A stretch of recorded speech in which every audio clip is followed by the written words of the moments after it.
National Herald case chargesheet లో సోనియా రాహుల్ పేర్లు చేర్చడానికి నిరసనగా హైదరాబాద్ ఈడీ కార్యాలయం ముందు ధర్నా చేస్తున్నారు కాంగ్రెస్ నేతలు.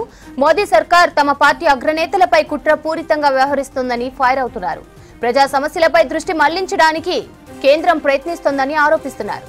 నేషనల్ హెరాల్డ్ కేసు ఛార్జ్షీట్ లో సోనియా రాహుల్ పేర్లు చేర్చడానికి నిరసనగా హైదరాబాద్ ఈడీ కార్యాలయం ముందు ధర్నా చేస్తున్నారు కాంగ్రెస్ నేతలు.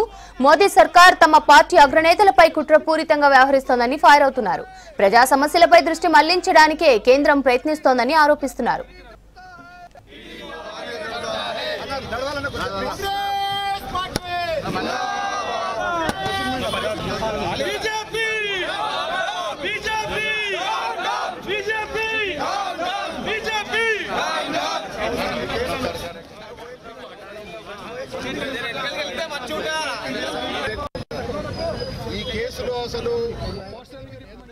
మరిన్ని డీటెయిల్స్ షరీఫ్ అందిస్తారు. షరీఫ్, రెండో రోజు కాంగ్రెస్ ఆందోళనకు సంబంధించిన అప్డేట్స్ ఏంటి?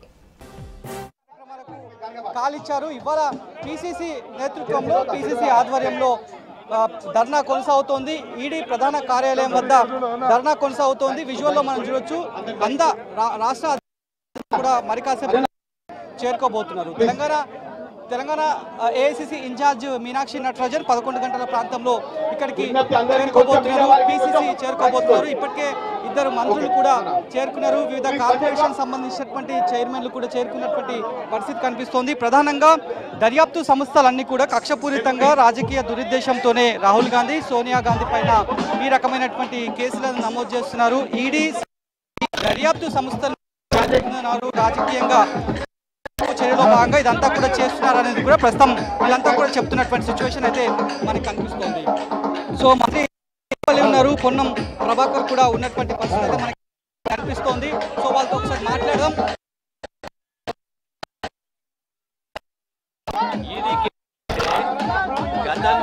గతంలో ఈడీ కేసు పెట్టినటువంటి వాళ్ళను కేంద్ర ప్రభుత్వం ఏం చేసింది అంటే వాస్తవంగా ప్రతి చర్య వెనుక ఒక పన్నాగ ఉంటుంది. ఆ పన్నాగం ఏంటంటే 2023లో కేవలం 20 సీట్లతోటి కాంగ్రెస్ పార్టీ కేంద్రంలో అధికారం కోల్పోయింది. రాబోయే 2009 ఎన్నికల్లో బీజేపీ అధికారంలో కాంగ్రెస్ పార్టీ సో 2009 కాంగ్రెస్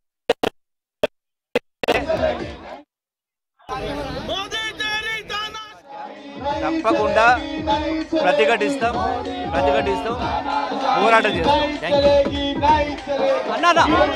న్యాయస్థానాల మీద నమ్మకం లేదా అని చెప్పి బీజేపీ చెప్పు. మేము విచారణకు వ్యతిరేకం కాదు,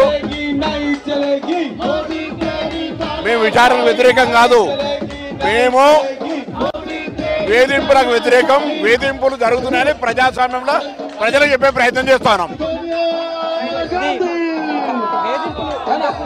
ప్రధానంగా మేము చెప్తున్నారు, ప్రజాస్వామ్యంలో భాగంగానే దర్యాప్తు సంస్థలకు ఇప్పటికే పలుసార్లు సోనియా గాంధీ, రాహుల్ గాంధీ విచారణకు వెళ్ళినటువంటి సిచ్యువేషన్స్ కూడా ఉన్నాయి.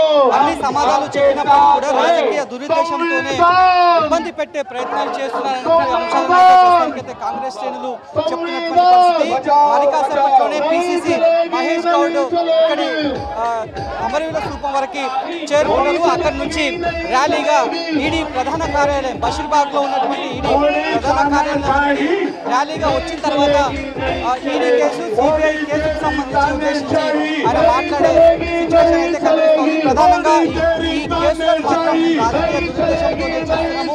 నేషనల్ హెరాల్డ్ పత్రిక అనేది ఇలాంటి నాన్ ప్రాఫిట్ సంబంధించినటువంటి సంస్థ. అది స్వతంత్ర సమరయోధులు 4-5 కలిసి ఏర్పాటు చేసుకున్నటువంటి సంస్థ, స్వచ్ఛమైన విలువలతో కూడుకున్నటువంటి సంస్థ. అది ఉద్దేశపూర్వకంగానే ఈ రకమైనటువంటి అలిగేషన్ చేశారు, లావాదేవీలు జరిగాయని చెప్తున్నారు. కానీ ఆ సంస్థ బైలాస్ లోనే లావాదేవీలు లేవనేటువంటి అంశాన్ని కూడా వాళ్ళు చెప్తున్నటువంటి పరిస్థితి. ఎక్కడ కూడా మనీ లాండరింగ్ జరగలేదు, ఎక్కడ కూడా ఫెమా ఉల్లంఘనలు జరగలేదు అనేటువంటి అంశాలను అయితే కాంగ్రెస్ పార్టీ చెప్తోంది.